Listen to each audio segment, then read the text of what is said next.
A Copa do Mundo está chegando, um evento que é sempre uma celebração do futebol e de muitas nações. Mas sediar a maior competição esportiva do mundo pode ser uma péssima ideia para os países sem muita estrutura para o evento. Até para um país rico como o Catar, que está imerso num mar de polêmicas quanto ao Mundial.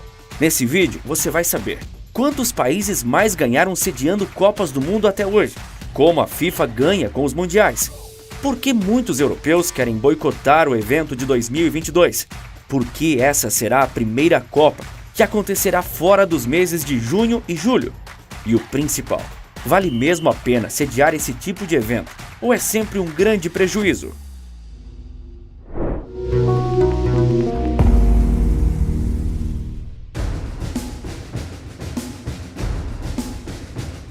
É necessário muito dinheiro para que um evento da magnitude da Copa do Mundo de futebol seja realizado. E o Catar gastou, sem pestanejar, 229 bilhões de dólares, uma fortuna gasta pelo pequeno país. Para se ter uma ideia, esse é o valor gasto em todas as Copas desde 1990 juntas, e ainda multiplicado por 4. Esse montante será desembolsado ao longo de mais de uma década, desde o processo de candidatura até o final da competição. Uma média de 5 milhões de dólares por semana. Aliás, esse dinheiro foi desembolsado pelo Catar, mesmo ele sendo dos menores países árabes, que conta com uma população de 2 milhões e 900 mil habitantes. Desses quase 3 milhões, sua maioria é estrangeira, de pessoas que foram para o país a trabalho. Os catares têm o quarto maior PIB per capita do mundo, de acordo com um estudo da revista Forbes de agosto deste ano. O país, que só se tornou independente do Reino Unido em 1971, se tornou uma monarquia em 72. Em 76, quando descobriram o então maior depósito de gás natural do mundo e quando a monarquia assumiu o controle de todas as empresas de petróleo, o Catar tornou-se um país muito rico. A Autoridade de Investimentos do Nacional, apenas para esbanjar essa riqueza, adquiriu marcos e marcas importantes para a Europa, incluindo a loja de luxo britânica Harrods, o arranha-céu Shed de Londres e a casa de moda francesa Balmain. Então, se eles gastam tanto dinheiro sem o menor motivo, imagine com a responsabilidade de abrigar a primeira Copa do Mundo de futebol do Oriente Médio. E o Catar precisava de tudo: estádios, trens, aviões, hotéis, restaurantes, estradas e aeroportos. Do mais absoluto zero, o país ergueu uma Copa. Um bom exemplo das extravagâncias deles é Lusail, onde será disputada a final da competição. Essa cidade sequer existia poucos anos atrás. Foi totalmente planejada e construída só para sediar o Mundial. O país também gastou muitos recursos para se tornar relevante nos esportes, especialmente no futebol. Investiram 114 milhões de reais para comprar o controle do time Paris Saint-Germain, ou PSG, em 2011.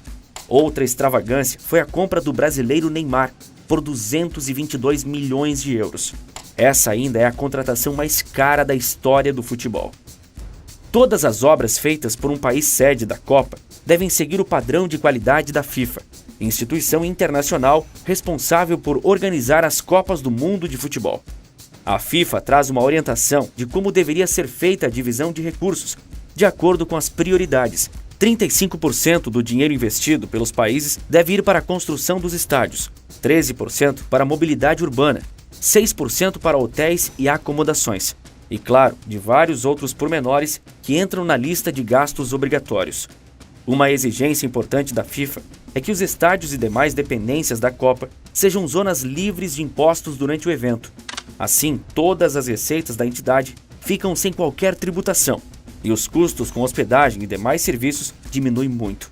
As finanças de uma Copa do Mundo ocorrem, de forma bem simplificada, assim. A FIFA arca com os custos dos prêmios, das produções televisivas e da confecção e distribuição dos ingressos. O país sede paga por toda a infraestrutura, locações e segurança. A receita com licenciamento, transmissão, ingressos, patrocínios e entretenimento ficam com a FIFA. E é isso. O país que cedia a Copa fica com mais de 90% dos gastos, nada da receita, e ainda deve isentar a entidade internacional do futebol do pagamento de impostos.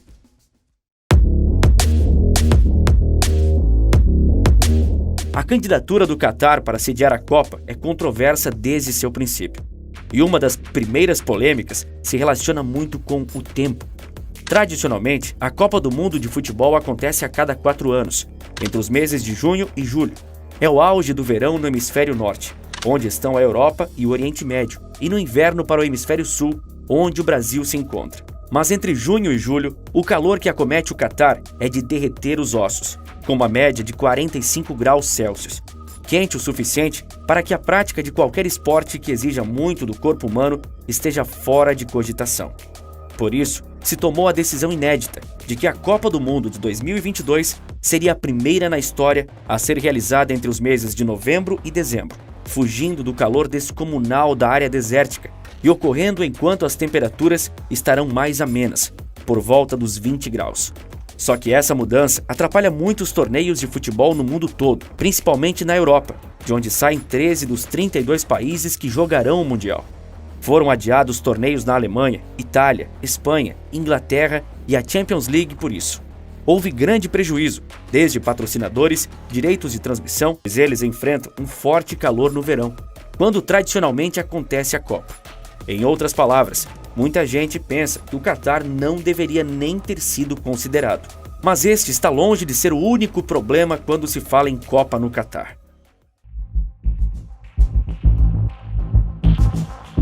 Como você sabe, a maior parte da população de quase 3 milhões de pessoas do Catar é formada por trabalhadores estrangeiros. Grande parte vem de Bangladesh, do Paquistão, do Nepal e da Índia. Mas há muito vem aparecendo relatos revoltantes quanto às condições de trabalho que o Catar oferece aos trabalhadores que trabalhavam na construção da estrutura da Copa. Acusações de condição de vida precária, horas extras punitivas e trabalhadores sendo deportados por protestar contra salários não pagos também se somaram à avalanche de críticas que recaíram sobre o Catar. A própria Anistia Internacional estimou que cerca de 1.700.000 imigrantes que foram para a nação árabe fazer parte das obras estavam sujeitos a condições de trabalho e acomodação extremamente precárias.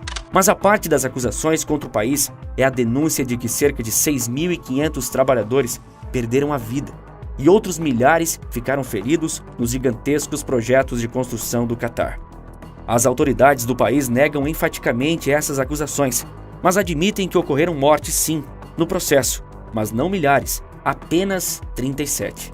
Por causa da repercussão que o assunto tomou, o governo Catar introduziu um salário mínimo para esses trabalhadores e impuseram regras mais brandas sobre o trabalho no calor do verão. Lembra daquele calor que impediu a Copa de ser realizada no meio do ano para não sacrificar jogadores de futebol? Foi imposto aos trabalhadores estrangeiros da construção civil. Foram regimes de longuíssimas horas de trabalho e com péssimas condições, inclusive de acomodação, que resultaram na morte de 12 pessoas por semana, causadas por lesões múltiplas devido à queda de altura, asfixia, insuficiência cardíaca ou respiratória aguda ou causa indeterminada de morte por decomposição. Uma condição absurda e inaceitável. Como se não fosse suficiente, o país é constantemente alvo de acusações de violar os direitos humanos, como prática de homofobia institucionalizada e misoginia. Em resposta, pessoas do mundo inteiro têm se dedicado a sabotar a Copa de 2022, pelos direitos humanos, dos LGBTQIA+, dos estrangeiros e das mulheres. Como você pode ver, sediar a Copa fez com que o Catar gastasse centenas de bilhões de dólares e ainda manchou sua reputação perante milhões de pessoas ao redor do mundo. Dessa forma, volta uma pergunta inevitável. Vale a pena mesmo sediar a Copa?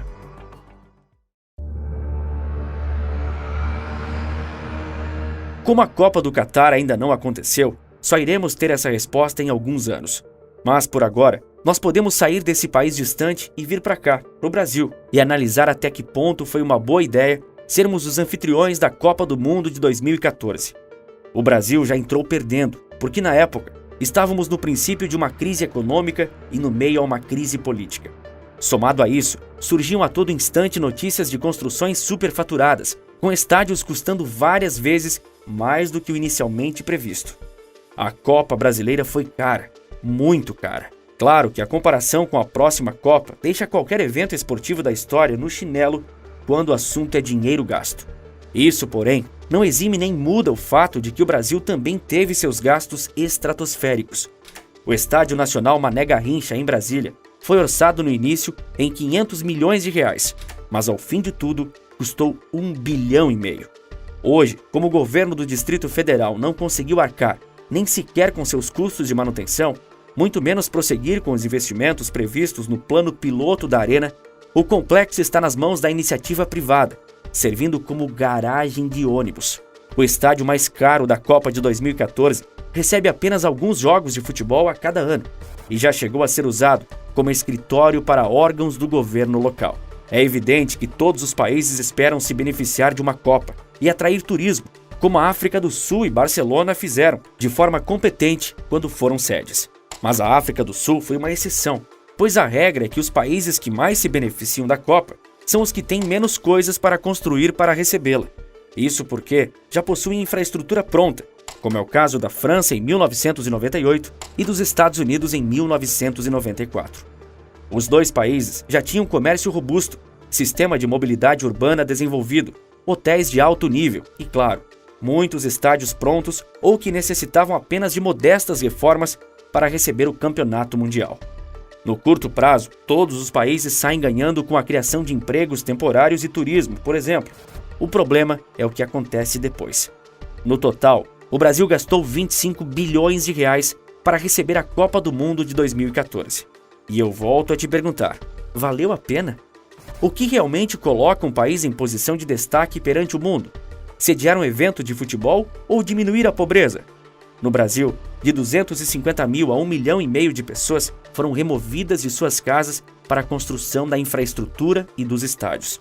Também não me parece justo ver bilhões de reais sendo torrados em estádios enquanto ainda há brasileiros, incluindo crianças, sequer sabem o que vão comer na refeição seguinte. Até por isso, grande parte da crise política que o país enfrentou nos anos de 2013 e 2014 começou com os próprios brasileiros protestando nas ruas contra a realização do Mundial Brasileiro. E o grito entoado, "Não vai ter Copa", se tornou bem comum naqueles dias. Um famoso jogador de futebol brasileiro disse na TV, em resposta aos protestos, "Não tem como fazer Copa com hospitais". Um país, quando não é desenvolvido, o que é o nosso caso, e de muitos outros que já sediaram uma Copa, pegam dinheiro emprestado para bancar a Copa. Sua taxa de juros sobe, ele cresce menos e então a população tem que arcar com aquele custo todo, sem nenhum retorno depois do evento. Para o Brasil, a Copa do Mundo de 2014 só trouxe insegurança econômica, sendo ela um dos estopins para o estourar de uma crise política intensa na época, além de dar a oportunidade perfeita para que políticos desonestos fizessem uma farra com o dinheiro público, superfaturando obra e recebendo propina de grandes construtoras. E se até o Brasil, o país do futebol, construiu estádios que não são mais utilizados, imagine o Catar, um país sem tradição alguma nesse esporte. Mas muito além da questão econômica, o país asiático está com uma imagem para lá de manchada diante do mundo no que tange aos direitos humanos. O custo da Copa para o Catar não é só de quase 1 trilhão de reais. Para um país que tem dito que deseja sediar o evento para mostrar ao mundo sua cultura, o custo da Copa parece estar em suas mãos sujas de sangue de operários imigrantes. Talvez, para a próxima Copa do Mundo, os custos sejam menores e os países saiam sem tantos danos, com o espetáculo do futebol sendo o único protagonista. Mas talvez isso seja sonhar alto demais. Agora, você quer descobrir como eu fiz para produzir esse vídeo que acabamos de assistir e como criei um negócio altamente lucrativo a partir disso? Eu deixei uma aula rápida e gratuita no primeiro link da descrição, ensinando como qualquer pessoa pode fazer o mesmo. Sim, gratuita. Assiste lá. É impossível a América Latina enriquecer. Quer saber o porquê? Então clique no vídeo aparecendo agora na sua tela que eu te explico. Por esse vídeo é isso. Um forte abraço e bons negócios!